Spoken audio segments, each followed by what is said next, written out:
Okay, well, welcome back. We're going to finish lecture 11, and we're going to talk about, I want to talk a little bit more about personas.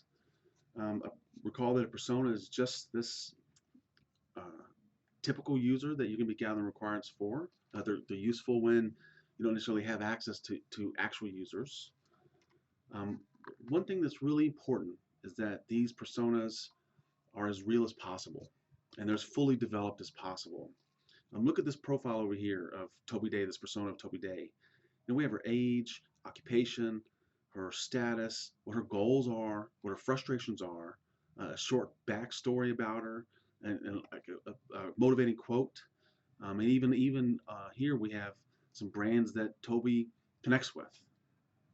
And it's very important that that we flesh these things out because they make this persona more real.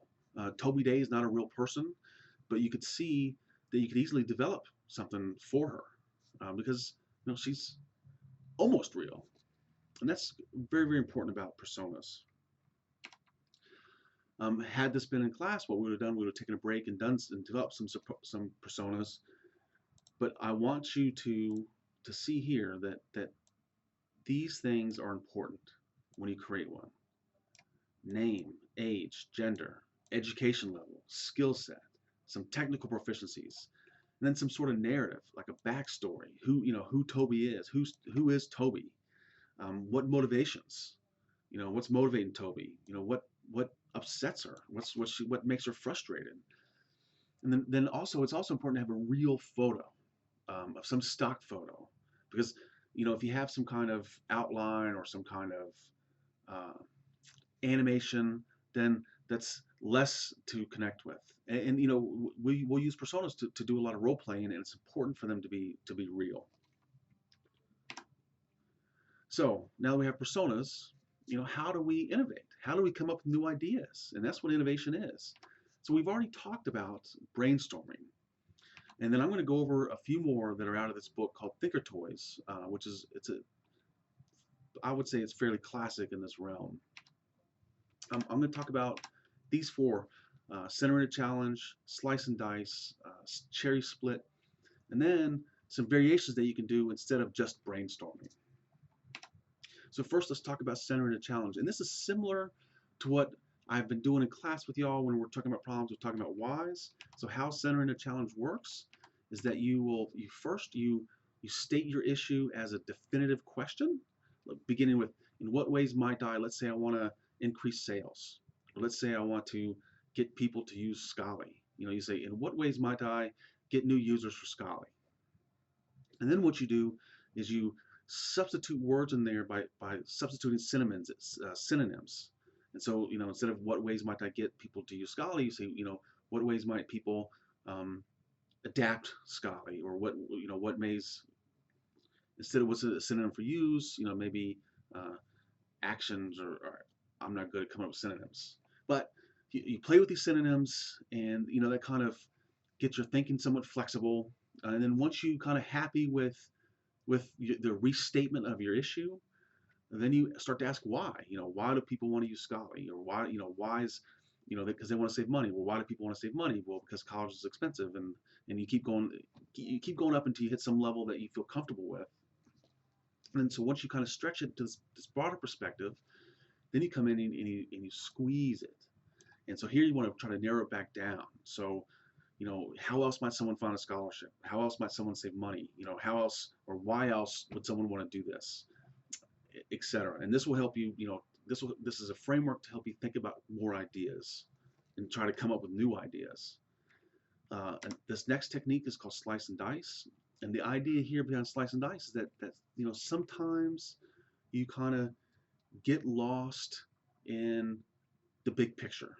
And so what we do with slice and dice is that we try to focus on the narrow stuff and focus on the details and see if we can't come up with new ideas. And how this works is that you state your challenge.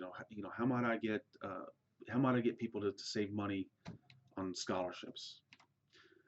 And then you list as many attributes of it as possible. It'd be like scholarship and saving money and expensive and time consuming and detailed and not necessarily appropriate. You try to whatever terms you can think of. You try to write them down.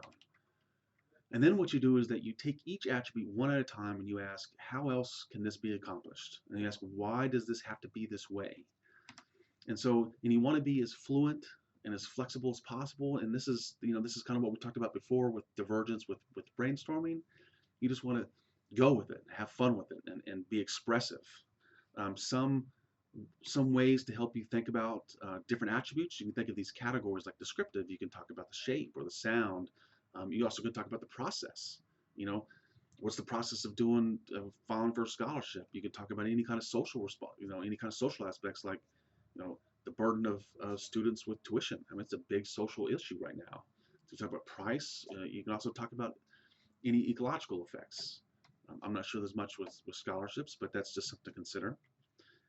A real world example of this is this company by the name of AB Bako out of Sweden. They were looking at screwdrivers. You mean, how innovative can you be with a screwdriver? Well, apparently quite. So they came up with this list of attributes. They came up with a screwdriver can be round, a screwdriver can be steel shanked, it can have a wooden handle, it can have wedge shape on the end, it can be manually operated, and it's used for tightening and loosening screws. And so they kind of focused on the manually operated part, and then they invented a screwdriver which could be used by both hands, an ambidextrous screwdriver, and they've made a lot of money with it. Um, the next one is called Cherry Split, and the idea behind Cherry Split is that word association can be useful for generating ideas. And so that's the basic premise behind Cherry Split. And so what we do is that we try to generate words around a problem, and then try to come up with new ideas by different combinations of these words. The process for this is first you state your challenge in 2 words. So let's say scholarships. 2 words might be uh, funding and school, and then you try to split those 2 words into 2 smaller words or 2 different words. And there's no correctness to how you do this split. You do it twice, you'll come up with 2 different ways. And then what you do is you just keep doing that until you feel like you've got enough words to work with, to be creative with. And then what you do is once that's done, then you look at each leaf word for new ideas. You can try to reassemble them in different ways, put them in different orders, or try to be innovative on one aspect of it. Here's an example of a sports magazine that they wanted to extend the market of their sports magazine. So they started out with sports and magazine, and they split sports into children and adults. I mean, you could have split it into basketball and football, for example. They split magazine into subscription and advertising. And then from children, they went to young athletes and school, and adults, they went male and female, and subscription, the individual and group or group subscription. Advertising was mass market and special markets. And what they ended up coming up with was they connected magazine, children's school subscription, and young athletes. And so they came up with an idea to add a kids section to the magazine to try to sell subscriptions through schools, right? Not a bad way to be innovative. Lastly, I'm going to talk to you about some techniques for brainstorming. This first one's some variations of brainstorming. This first one's called brain writing. And what you do with brain writing is that you kind of discuss your problem with your group to kind of clarify what it is. You write that up somewhere where everybody can see it. And then you give everybody some index cards, and each member writes their ideas on the card, one idea per card, okay? And then once you write it down, you pass it to the right. The person on your right looks at this card to see if that generates any ideas, and if they do, they write it on a new card and pass that to the right. After about 20 or 30 minutes, you collect all your cards and you remove any duplicates, and then you go up and you categorize the ideas. And then, so you have these ideas up there, and then you can converge on them. We talked about convergence before. Here's one way to converge is that you can give everybody 5 votes, and they may cast them all on the best idea, or they may distribute their votes however they like. Another variation of this is called the idea pool, that instead of passing your cards to the right, you place all the cards in the center when they're completed, Then when someone wants to try to come up with a new idea, they grab a card from the center, and then they come up with the idea and then put it back in the center. There's also 3 plus. And what 3 plus is that each member will write down 3 ideas on like you take 3 separate sheets of paper and you write an idea on the top of them, and then you pass the sheet to the right, and then the person will try to improve that idea, and you just keep passing the sheets around until you get back to the original owners.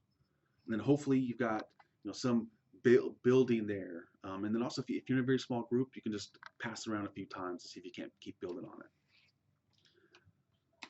That's the end of this lecture. And so where we're going to be at next lecture that Dr. Haster is going to cover is we're going to talk more about this enhanced essential business use case and more ways to elicit requirements. It'll be a fun lecture. Have a good weekend, and don't forget to take the quiz.